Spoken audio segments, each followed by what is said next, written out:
بسم اللہ الرحمن الرحیم۔ حضرت عبداللہ ابن مسعود قسم کھا کر کہتے ہیں کہ میں نے ان کافروں کو بدر کی لڑائی میں دیکھا کہ ان کی حالت بری ہوئی، یہاں تک کہ لوگ ان کے بال پکڑ کر زمین پر کھینچتے ہوئے کنویں میں ڈالتے تھے۔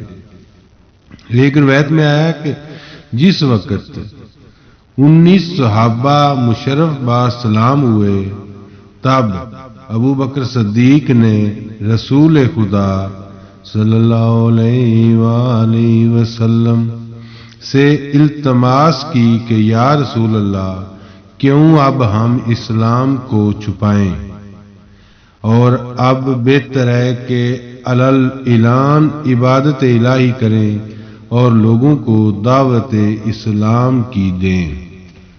پھر رسالت مآب صلی اللہ علیہ وآلہ وسلم حضرت ابو بکر صدیق رضی اللہ تعالیٰ عنہ کے کہنے سے مسجد الحرام میں جا بیٹھے، اور ابو بکر صدیق رضی اللہ تعالیٰ عنہ نے کھڑے ہو کر خطبہ پڑھا تو اس وقت مشرکین اور عتبہ نے مل کر حضرت ابو بکر صدیق کے بازو مبارک پر سخت ضرب پہنچائی، جس کی وجہ سے حضرت ابو بکر صدیق بے ہوش ہو گئے، اور پھر بنی تمیم ان کو وہاں سے اٹھا کر گھر میں لائے اور ساری رات بے قرار رہے۔ جب تھوڑا سا ہوش آیا پھر رسول خدا کے پاس تشریف لائے۔ پھر رسول خدا صلی اللہ علیہ وآلہ وسلم نے ان سے پوچھا کہ اے ابو بکر، تم نے بہت تکلیف اور رنج میری محبت میں اٹھایا۔ یہ بات سن کر حضرت ابو بکر صدیق رضی اللہ تعالیٰ عنہ نے کہا، یا رسول اللہ صلی اللہ علیہ وآلہ وسلم، جو بر رضائے خدا اور رسول مقبول مجھ پر گزرے، میں اس سے ناراض نہیں ہوں بلکہ بخوشی راضی صابر ہوں، اور راحت عقبہ کی تمنا ہر وقت دل میں معجزن ہے، مگر ہاں عتبہ سے مجھ کو درد رنج بہت پہنچا، کیونکہ ضرب شدید کی وجہ سے میرے تمام اعضاء جسم میں درد پیدا ہو گیا ہے، جس کو دیکھ کر دین کے دشمن ہنستے ہیں۔ یہ سنتے ہی آن حضرت صلی اللہ علیہ وآلہ وسلم نے اپنا دست مبارک حضرت ابو بکر صدیق رضی اللہ تعالیٰ عنہ کے تمام اعضاء بدن پر پھیرا۔ اسی وقت درد اور صدمے سے صحت پائی، اور آن حضرت صلی اللہ علیہ وآلہ وسلم کی نبوت کے 5ویں برس عمر فاروق ابن خطاب ایمان لائے، اور ان کے سبب اسلام میں تقویت اور عزت زیادہ ہوئی۔ حضرت علی کرم اللہ وجہہ سے روایت ہے کہ حضرت عمر رضی اللہ تعالی عنہ قوت اور شجاعت میں اور جوان مردی اور حشمت میں عرب کے درمیان مشہور و معروف تھے، اور تمام عرب ان سے ڈرتے تھے۔ جب حضرت امیر حمزہ ایمان لائے تب ابو جہل نے ولید بن مغیرہ اور ابو سفیان اور ابو لہب اور حضرت عمر رضی اللہ تعالیٰ عنہ کے باپ وغیرہ سرداران قریش کو بلا کر کہا کہ اے قریش کے سرداروں، امیر حمزہ تو محمد ابن عبداللہ پر ایمان لا کر کیا بیہودہ اور خرافات باتیں کرتا ہے، ایسی کبھی کسی نے نہیں کی اور نہ کسی سے ایسی باتیں سنی۔ یہ سن کر ابو لہب نے کہا، اے ابو الحکم، میری بات سنو۔ پہلی بات تو یہ ہے کہ محمد ابن عبداللہ کا سر کاٹ لو، بعد اس کے یاروں کا تدراک کیا جائے گا۔ ابو جہل نے یہ بات سن کر کہا، قسم ہے مجھ کو بت لات و عزا کی جو کوئی محمد ابن عبداللہ کا سر کاٹ لائے گا میں اس کو ایک شتر کا بوجھ سونے اور چاندی اور 10 غلام اور لونڈی میں دوں گا۔ عمر ابن الخطاب نے کہا یہ کام تو میرا ہے۔ ولید ابن مغیرہ نے کہا کہ دیکھو محمد ابن عبداللہ کی تائید میں تمام بنی ہاشم ہیں، یہ کام کیوں کر ہو سکتا ہے؟ یہ سن کر عمر ابن الخطاب نے بت لات و عزا کی قسم کھا کر کہا اگر بنی ہاشم ان کی تائید میں آئیں گے تو ان کو بھی اس تلوار سے قتل کر دوں گا، یہ کہہ کر تلوار لٹکا کر چلے۔ اتفاقاً اثناء راہ میں ایک عرابی سے ملاقات ہوئی۔ اس نے پوچھا اے عمر کہاں جا رہے ہو؟ کہا میں اس وقت محمد بن عبداللہ کا سر کاٹنے کو جا رہا ہوں۔ یہ بات سن کر اس عرابی نے کہا اے عمر حمزہ کے ہاتھ سے کیسے خلاصی پاؤ گے؟ وہ تو محمد بن عبداللہ پر ایمان لا چکے ہیں۔ یہ بات سن کر عمر بولے اگر وہ محمد ابن عبداللہ پر ایمان لا چکے ہیں، یہ بات سن کر عمر بولے کہ اگر وہ محمد ابن عبداللہ کی تائید میں ہیں تو میں اس کا بھی سر کاٹوں گا۔ پھر عرابی بولا اے عمر کیا تو اپنے گھر کی بھی خیر خبر رکھتے ہو کہ نہیں؟ وہ بولے کیا؟ اس نے کہا تیری بہن فاطمہ اپنے خاوند کے ساتھ محمد ابن عبداللہ پر ایمان لا چکی ہے اور تیرا داماد سعید بھی ایمان لایا ہے۔ عمر نے کہا ان کی اسلامیت کیوں کر معلوم ہوگی؟ کہنے لگے اگر ان کو کھانے کے وقت اپنے یہاں بلاؤ گے تو وہ نہ آئیں گے، اس طرح سے معلوم ہو جائے گا کہ وہ ایمان لائے ہیں۔ بس عمر یہ بات سن کر اپنی بہن کے گھر کی طرف چل دیے۔ راہ میں پھر ایک عرابی سے ملاقات ہوئی۔ اس نے کہا اے عمر تو کہاں جاتا ہے؟ بولے میں محمد ابن عبداللہ کا سر کاٹنے جا رہا ہوں۔ عرابی بولا بھلا ایک بات تو سن، جو تیرے سامنے بکری ہے تو اس کو پکڑ، تب معلوم ہوگی تیری شجاعت۔ پس عمر اس بکری کے پیچھے اس قدر دوڑے کہ تمام بدن میں پسینہ آ گیا، آخر عاجز ہو گئے لیکن بکری نہ پکڑ سکے۔ اپنے دل میں بہت شرمندہ ہوئے۔ پھر عرابی نے کہا عمر بکری کو تو پکڑ نہ سکا اور وہ محمد ابن عبداللہ تو شیر خدا ہے، تو ان کو کیوں کر پکڑے گا؟ پس عمر وہاں سے خجالت پا کر غصہ ہو کر اپنی بہن کی طرف چلے اور وہاں جا کر یہ کہا اے بہن مجھ کو بہت بھوک لگی ہے، کچھ کھانے کے واسطے لاؤ۔ تب ان کی بہن نے جلدی سے کھانا تیار کر کے ان کو لا کر دیا اور عمر نے کھاتے وقت اپنی بہن کو اسی دسترخوان پر کھانا کھانے کو بلایا اور اس نے ان کے ساتھ کھانا کھانے سے انکار کر دیا۔ پھر عمر نے جانا کہ یہ مسلمان ہو چکی ہے، پس اسی وقت بال اپنی بہن کے پکڑ کر چاہ کہ سر اس کا تن سے جدا کر دے۔ تب زید نے جو ان کے شوہر تھے عمر کے ہاتھ سے چھڑایا اور پھر کچھ ہیلا کر کے غصہ ان کا ٹھنڈا کیا اور پھر اطمینان سے ان کو کھانا کھلایا، یہاں تک جب رات ہوئی تو عمر سو گئے تو ان کی بہن سورہ طا پڑھنے لگی۔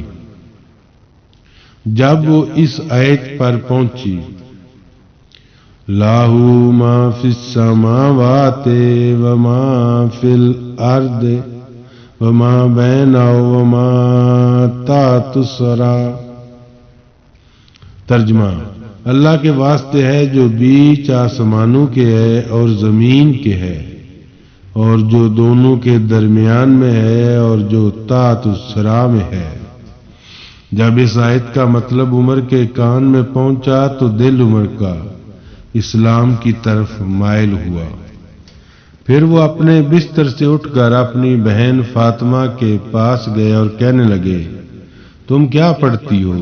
وہ بولی کہ میں کلام اللہ پڑھتی ہوں جو محمد ابن عبداللہ پر نازل ہوا ہے۔ اس جگہ آباد نے کہا ہے کہ عمر کے ڈر کے مارے اس کاغذ کو جس پر کلام اللہ لکھا تھا تنور کے اندر ڈال دیا، مگر وہ خدا کے فضل سے نہ جلا۔ عمر نے کہا، وہ لاؤ کہاں ہے؟ یعنی تم اس کاغذ کو لاؤ جس پر کلام اللہ لکھا ہوا ہے، کیونکہ میں بھی اس کو پڑھوں گا۔ تب ان کی بہن فاطمہ نے کہا، قولوا تعالی انما المشرکون نجسا۔ ترجمہ، جو کوئی مشرک ہے وہ نجس ہے اور ناپاک ہے۔ اگر تم اللہ تعالیٰ کے کلام کو پڑھنا چاہتے ہو تو پاک صاف ہو کر با طہارت پڑھو، کیونکہ اس کو چھونا بغیر پاکی کے درست نہیں۔ پھر اسی وقت عمر نہا دھو کر پاک با طہارت ہو کر ہاتھ میں سورت کو لے کر پڑھنے لگے، اور پھر اس کے معنی اور مطالب دریافت کر کے رونے لگے۔ پھر ان کو اسلام کی طرف خواہش ہوئی، پھر سو رہے۔ جب فجر ہوئی، ابو جہل وغیرہ مشرکوں کی بات یاد پڑی، پھر تلوار لٹکا کر دوبارہ سفر کی طرف چل پڑے۔ پھر اثناء راہ میں ایک عربی سے ملاقات ہوئی۔ وہ عربی بولا، اے عمر تو کہاں جا رہا ہے؟ بولا کہ میں محمد ابن عبداللہ کا سر لانے جا رہا ہوں۔ وہ بولا کہ محمد صلی اللہ علیہ وآلہ وسلم کہاں ہے، تو جانتا ہے؟ وہ امیر حمزہ کے پاس ہے۔ پھر وہاں سے امیر حمزہ کے گھر کی طرف متوجہ ہوئے۔ اس وقت اللہ تعالیٰ نے جبرائیل علیہ السلام کو رسول خدا صلی اللہ علیہ وآلہ وسلم کے پاس بھیجا اور فرمایا، اے جبرائیل علیہ السلام، ہمارے رسول مقبول صلی اللہ علیہ وآلہ وسلم کو جا کر کہو کہ عمر تیری طرف آتا ہے، تم اس سے مت ڈرنا، بلکہ تم اس کو اسلام کی دعوت دینا۔ جب وہ تمہارے پاس آئے تو تم نبوت کی قوت سے اس کا پنجہ سخت پکڑو جب تک وہ ایمان نہ لائے۔ اور اس وقت رسول خدا صلی اللہ علیہ وآلہ وسلم کے پاس 39 آدمی تھے۔ عمر رضی اللہ تعالیٰ عنہ امیر حمزہ رضی اللہ تعالیٰ عنہ کے دروازے پر آئے اور دستک دی، اور رسول خدا صلی اللہ علیہ وآلہ وسلم نے پوچھا، تم کون ہو؟ کہا کہ میں عمر کا بیٹا خطاب ہوں۔ رسول اللہ صلی اللہ علیہ وآلہ وسلم نے آ کر دروازہ کھول دیا۔ جب عمر نے اپنا پاؤں دروازے کے اندر رکھا تو حسب تعلیم جبرائیل علیہ السلام کے رسول خدا صلی اللہ علیہ وآلہ وسلم نے نبوت کی قوت سے اس وقت عمر کا پنجہ پکڑ کر دبایا اور تکبیر پڑھ دعوت اسلام دی۔ عمر اسی وقت ایمان لائے اور کہا، یا رسول اللہ، لعنت خدا کی اس پر ہے جو در پہ ازا آپ کے رہے۔ بس رسول خدا صلی اللہ علیہ وآلہ وسلم نے کلمہ شہادت عمر کو تلقین کیا اور عمر دین اسلام سے مشرف ہوئے۔ اس وقت رب جلیل کی جناب سے حضرت جبرائیل علیہ السلام یہ آیت لے کر آئے، یا ایھا النبی حسبک اللہ ومن اتبعک من المؤمنین۔ ترجمہ، کہا اللہ تعالیٰ نے، اے محمد صلی اللہ علیہ وآلہ وسلم، کفایت ہے تجھ کو اور ان لوگوں کو جتنے تجھ پر ایمان لائے ہیں، کہتے ہیں کہ جب عمر رضی اللہ تعالیٰ عنہ ایمان لائے، اس وقت عالم سفلی سے عالم ملکوت تک خوشی حاصل ہوئی، اور اس وقت نبی کریم نے فرمایا اے عمر، تو جس جگہ خواہش کرے گا غالب ہوگا۔ حضرت عمر رضی اللہ تعالیٰ عنہ نے عرض کی یا رسول اللہ، دعوت اسلام سب کو دینا چاہیے، اور اپنے اصحاب کو فرمایا کہ وہ کوچہ بازار میں جا کر دعوت اسلام لوگوں کو علل اعلان دیں، اور اگر کوئی شخص اس میں کوئی بات ناشائستہ کہے تو اس کو پکڑ لائے، اور میں خود بھی تمام قریشیوں کو دعوت اسلام دیتا ہوں۔ یہ کہہ کر سب کو حضرت عمر رضی اللہ تعالیٰ عنہ نے جمع کر کے کہا اے مشرکین قریش، اب میں اسلام میں داخل ہو گیا ہوں اور حلقہ محمدی میں پہنچ چکا ہوں۔ اب اگر کوئی محمد صلی اللہ علیہ وآلہ وسلم کو ایذا دینے کھڑا ہوگا تو میں اس کو زندہ نہ چھوڑوں گا۔ اے ابو جہل، دین محمدی حق ہے اور دین تم سب کا باطل پرستی بالکل جھوٹ ہے۔ یہ سن کر ابو جہل نے اور خطاب نے کہا اے بیٹا، تو دیوانہ ہوا ہے یا محمد صلی اللہ علیہ وآلہ وسلم کے جادو نے تجھ پر اثر کیا ہے جو تو ہمارے معبودوں کی تکذیب کرتا ہے؟ اب میں تجھ کو مار ڈالوں گا۔ حضرت عمر رضی اللہ تعالیٰ عنہ نے کہا اے باپ، کفر کا کلام چھوڑ دو، خدا اور رسول پر ایمان لاؤ اور سچے مسلمان ہو جاؤ۔ خطاب نے ان باتوں سے طیش میں آ کر کہا اے عمر، تو بیہودہ باتیں کرتا ہے، اس کے سبب آج تیری شامت آئی اور موت تیری قریب آ گئی ہے جو تو ایسی باتیں کرتا ہے۔ حضرت عمر رضی اللہ تعالیٰ عنہ نے وہیں شمشیر میان سے نکالی تو یہ دیکھ کر ابو جہل تو بھاگا، اور خطاب بھی چاہتا تھا کہ بھاگے، لیکن حضرت عمر رضی اللہ تعالیٰ عنہ نے وہی کام اس کا ایک ہی وار میں تمام کر دیا، یعنی آپ نے اپنے باپ کا سر کاٹ لیا۔ جب یہ خبر لوگوں میں پہنچی تو حضرت عمر کے روب سے مکے کے گرد و نواح میں اور دیگر ملکوں میں جملہ کفاروں میں زلزلہ آ گیا، لیکن تمام مسلمان نہایت خوش و خرم رہے۔ جس دن یہ واقعہ ہوا اس روز طائف اور مکے میں کوئی نہ رہا کہ دعوت اسلام اس تک نہ پہنچی ہو۔ نماز اور اذان جا بجا آشکارا ہوئی، جماعت باقاعدہ ہونے لگی، اور ادھر حضرت عثمان بن عفان بھی ایمان لائے اور پورے طور پر اسلام میں داخل ہو گئے۔ ایک روایت میں آیا کہ آن حضرت صلی اللہ علیہ وآلہ وسلم نے نبوت سے سرفراز ہونے کے بعد 10 سال تک اپنی قوم کو دعوت اسلام دی۔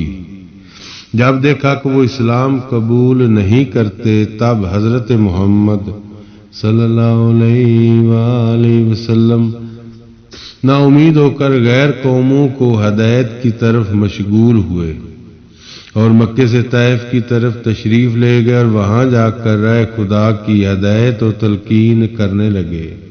وہاں کے سردار 3 آدمی تھے، وہ کوئی ایمان نہ لائے اور انہوں نے آن حضرت صلی اللہ علیہ وآلہ وسلم سے بد سلوکی کی اور پھر اپنے شہر سے بھی نکال دیا۔ پس آن حضرت صلی اللہ علیہ وآلہ وسلم بازار عکاظ میں تشریف لائے اور اثناء راہ میں مقام نخالہ میں منزل کی۔ جب رات ہوئی تو اپنے ساتھیوں کو لے کر غار ہرا میں مشغول ہوئے اور قرات جہر سے پڑھنے لگے۔ اسی عرصہ میں 9 شخص قوم جن نے شہر نسبین سے کہ وہ فرشتہ نہ ہوں شیطان ہے کہ عمدہ ترین قبائل جنون میں سے ہیں، رسول خدا صلی اللہ علیہ وآلہ وسلم کے پاس آئے اور ان کا سیر کرنا اس واسطے تھا کہ جب رسالت مآب صلی اللہ علیہ وآلہ وسلم دنیا میں تشریف لائے اسی وقت سے جنوں کا آسمان پر جانا موقوف ہوا۔ جب کبھی اوپر جانے کا قصد کرتے تو شعلہ آتش ان پر گرنا شروع ہو جاتا۔ اسی واسطے تمام جنوں نے ایک جگہ جمع ہو کر یہ مشورہ کیا کہ تلاش کرو مشرق سے مغرب تک دنیا میں کون ایسا شخص پیدا ہوا ہے کہ اس کے سبب سے ہم سب کا آسمان پر جانا موقوف ہوا، تاکہ ہم سب اس کا تدراک بخوبی کر سکیں۔ پھر تمام جن تہامہ کی طرف چلے۔ جب مقام نخلا میں پہنچے تو وہاں آن حضرت کی زبان مبارک سے کلام الہی کو سنا اور پھر کہنے لگے،